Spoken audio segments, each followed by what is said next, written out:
Hey folks, how you all doing? So if you haven't already watched my previous video of 20 albums from the 1980s that I can't live without, I'll leave the link below for that. If you have, here's another 20 albums that I can't live without.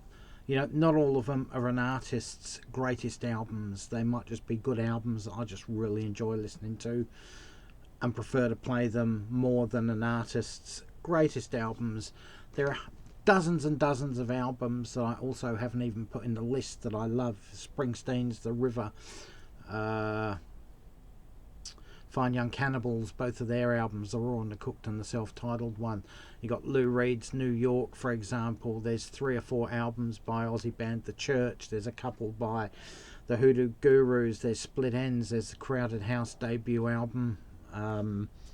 You know, it just goes on and on. Lots and lots of albums that I really love, but they're not albums that I necessarily have to live for or would take to a desert island, for example. Not that this is a desert island thread, but it's 20 further or more albums that I can't live without. So to start off with, we've got one that a lot of Elton John fans dislike, or rank it at the lower end of their lists, but I think this is a really, really cool album. The Fox. It doesn't really sound like an Elton John album in a lot of ways, even though it is strictly Elton John. You know, there's a couple of tracks on here. Nobody Wins, Just Like Belgium, Chloe or Chloe, absolutely brilliant stuff. It's a really, really fun album. It's not his best album. Too Low for Zero, Breaking Hearts, Sleeping with the Past, that was late 80s as well, wasn't it? But this one's just a really, really cool album that I just enjoy listening to more than the others. We have Human League. I think this is really, really cool album. Just being an early 80s synth album, it's actually stood up well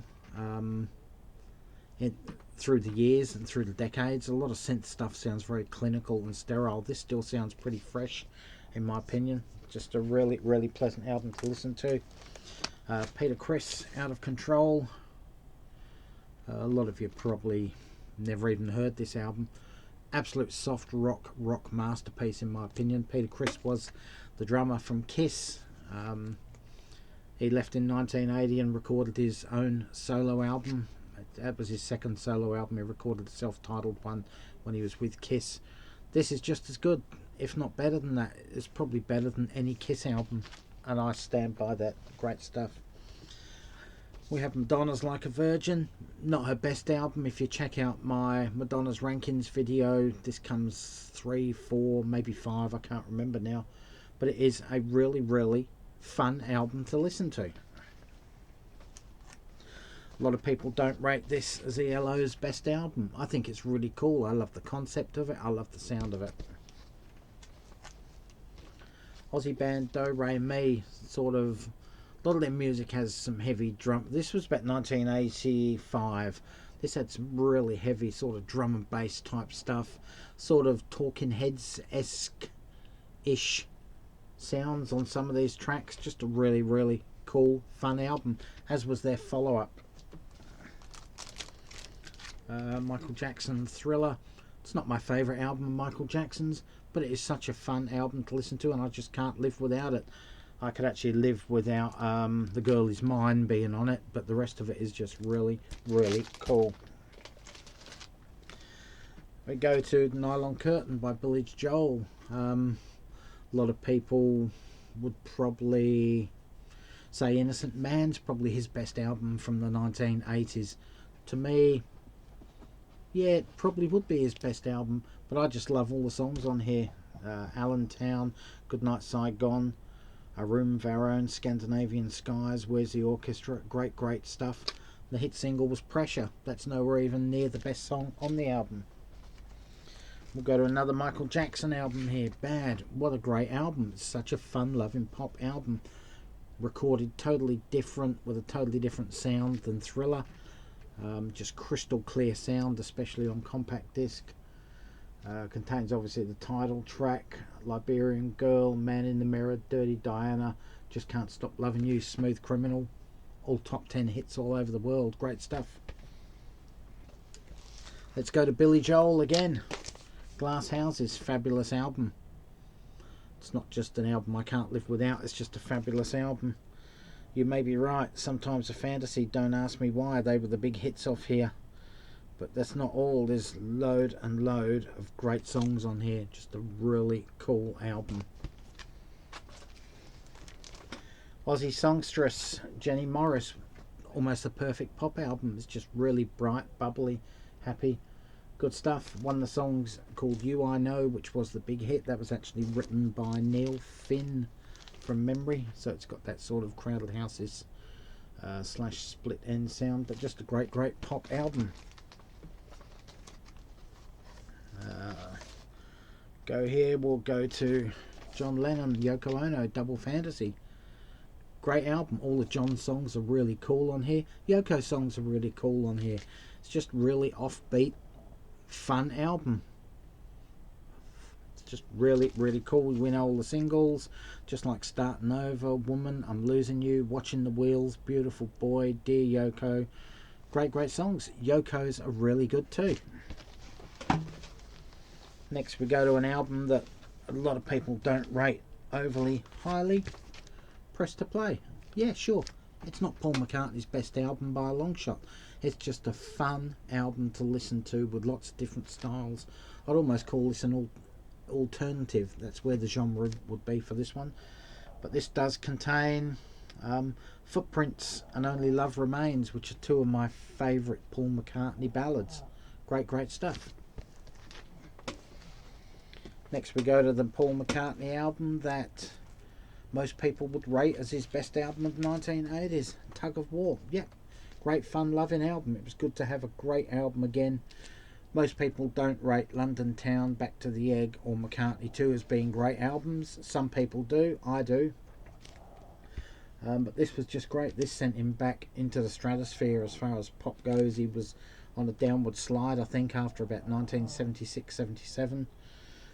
I'll argue with you all day about that point, but he certainly was. London Town didn't sell very well. Back to the Egg was a flop by his standards. McCartney 2 wasn't a big seller, however the single coming up was. But this just sent him back into the stratosphere. George Martin's back on the knobs here, producing this album. Really good album. Lots of different styles, lots of different things. Couple of duets on here with Stevie Wonder. You got Ebony and Ivory, and of course you got the funky R&B What's That You Doing, which is a very Stevie Wonder sounding dance type track.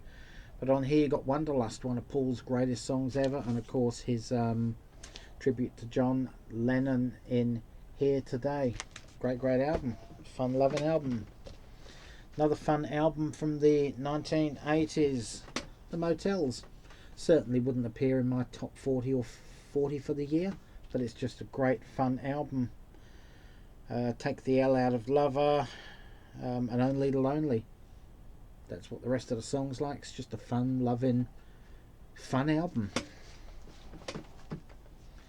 Moon Martin, Mystery Ticket. Most people would never even have heard this, wouldn't know anything about it.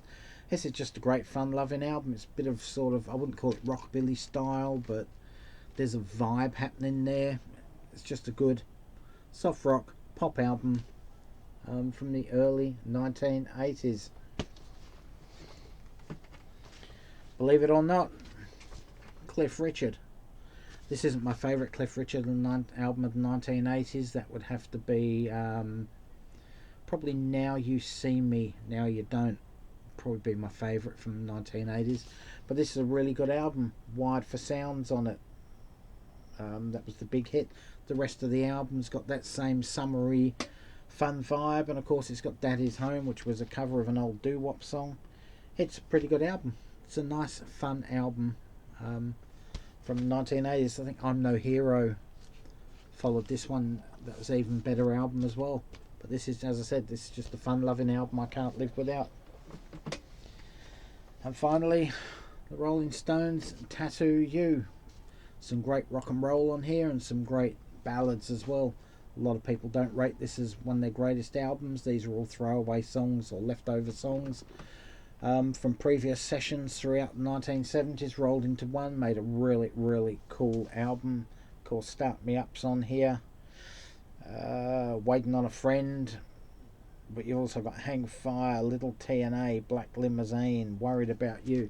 This is just a really fun, loving Rolling Stones album.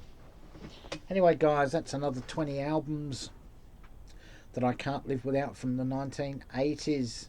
As I said, they're not all-time classics. They're just albums I can't live without because they're fun, or they've got quirky things on them, quirky styles, things that aren't what you would expect from the artist to release. For example, Press to Play by McCartney, The Fox by Elton John, or just albums that didn't sell very well, so they've still got that energy and vibe about them.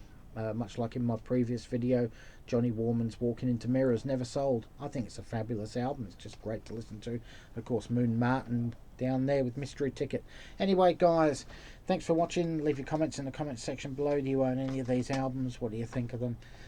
Till next time, guys, stay safe, take care. All for now. Catch you around, and bye, folks.